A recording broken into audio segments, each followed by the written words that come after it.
Good afternoon, everybody. Welcome back again to the 2016 Little League World Series here in South Williamsport, Pennsylvania. From the Williamsport Sun-Gazette, I'm Mitch Rupert, and he is Chris Masse, who is yet to buy sunglasses, like he said he would on day They're one. Expensive. That's right up his wheelhouse. Plenty to talk about here on the Saturday edition of the Little League World Series. Chris, Friday was Upset Friday here.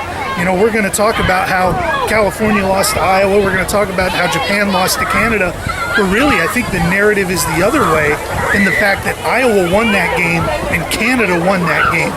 We're going to talk about it because it's surprising that both Japan and California lost on the same day.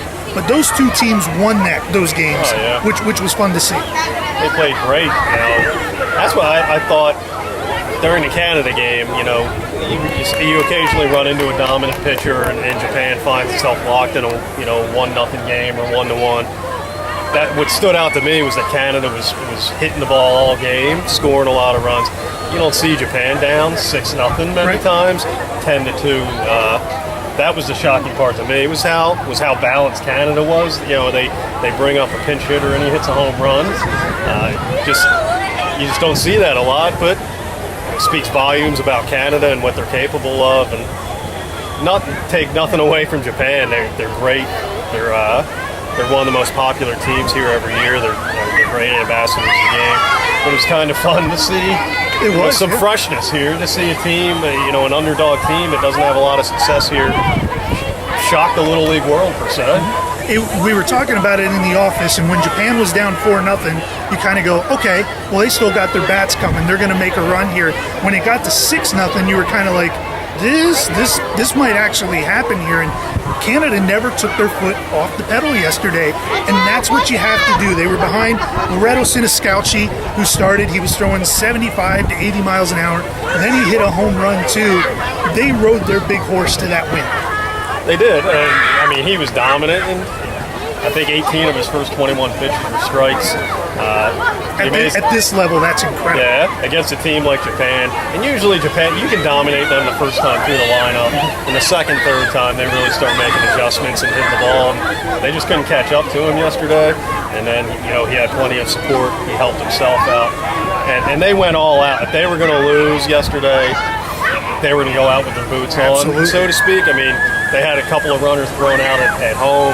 But they were doing everything they had to win that game. There was no passivity at all in their game. They were aggressive the whole way.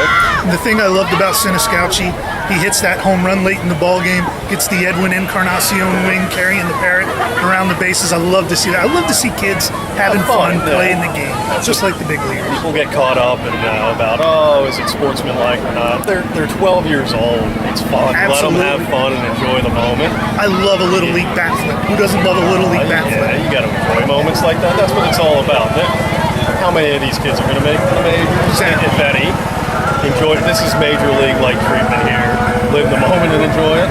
Johnston, Iowa last night against Chula Vista, California. You could see they got a little bit of momentum early, and they just rode that confidence for 6 innings. Yeah, and I have to apologize to Iowa because I think I stood here yesterday and said they were going to be overmatched against California. And in your defense, I said the same thing about Canada against Japan, so we were both wrong. Yeah, and they played great. They played well in all facets. Their defense was spectacular. Shortstop Miles Risley made a couple of Ozzie Smith-type plays early in the game. I thought the game changed when they were down. Iowa was down 1-0. Bases loaded, and Risley makes a spectacular leaping catch in the hole. Saves 2 runs, and Iowa just took over from there. And they got it up and down the lineup. The pitching was great. Defense was great. They just played all-around great baseball. And what a statement. The first Midwest team to win their opening series game since 2000 to do it against California. Johnston, Iowa's for real. The reason those 2 losses for California and Japan are so impactful is since the Little League World Series went to the 16-team format, no team has ever lost the first game and come back to play for the World Championship. That being said, Chris, if there's any teams that can make that run back to the world title, it's probably Chula Vista, California, and it's probably Japan. Yeah, and Japan always they're as resilient as they are talented. They just always seem to find a way And I know back in when it was still pool play back in '01, they got beat pretty bad in the second pool play game, and I think people wrote them off. And they came back and didn't lose again and won the world title. So I would never count Japan out until they're actually somebody actually beats them. And California has their ace tomorrow, 6-footer Victor Lizarraga going. He throws 75 to 80 miles an hour. Excuse me, he's throwing today against Texas. So I think they're going to win tonight, get a little momentum under their sails. And they've been in this position before where they lost a couple of times this year, came back and won their tournament. So I think they'll be okay, but it is a tough road to haul. Sure is, because now your pitching is really going to be tested. But Chris, as we talk about the winners brackets games that are going to happen on Sunday, you've got Kentucky versus Iowa, you've got New York versus Tennessee, South Korea versus Canada, and Panama versus Australia. Look for pretty good games to look forward to. Yeah, and the Kentucky-Iowa game really intrigues me. Absolutely. Because I think you have similar teams. You do. I think I think both teams are well-rounded. Both teams, especially Iowa, got a lot of spark from their reserves yesterday, and both of them have their aces available tomorrow. So it's going to be an interesting game. There's not a lot of times you see the Great Lakes versus the Midwest playing for a spot in the winners bracket final. So again, I think it's refreshing. It's kind of a different feel of the series, and it's fun to see. Nothing against the traditional powerhouse regions, but it's kind of fun to see the underdogs rise up a little bit here. And it provides us with great stories to tell. With the Garcia kid from Iowa yesterday, his mom's being interviewed on ESPN when he goes up and hits a home run. His mom's dealing with pancreatic cancer. I know you're going to have that story, I believe, in Sunday's paper. So check that out. Tell us a little bit of what you know about that whole situation.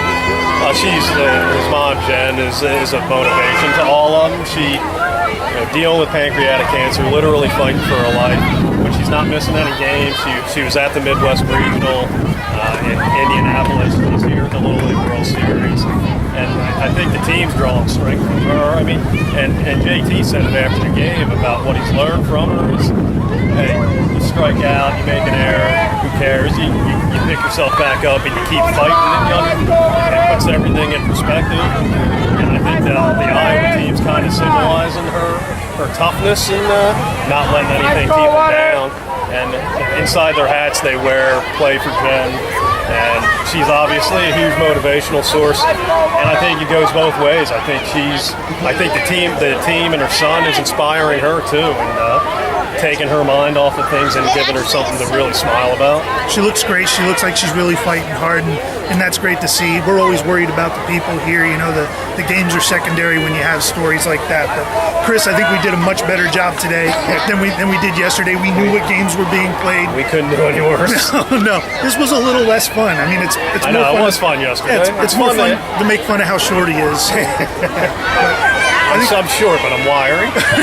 Wiry. Something like that, yeah. That's going to do it for us here from the Saturday edition of the 2016 Little League World Series. Read all of Chris's stories at Sun-Gazette.com. Follow us, all of us on Twitter. We'll throw our handles up here at the end. We'll be back here tomorrow to talk a little bit more, rain pending, I guess, about those winter bracket games, and that'll do it for us here. From the Sun-Gazette, I'm Mitch Rupert. He's Chris Masse. I got it right today. We'll talk to you later. Have a good one.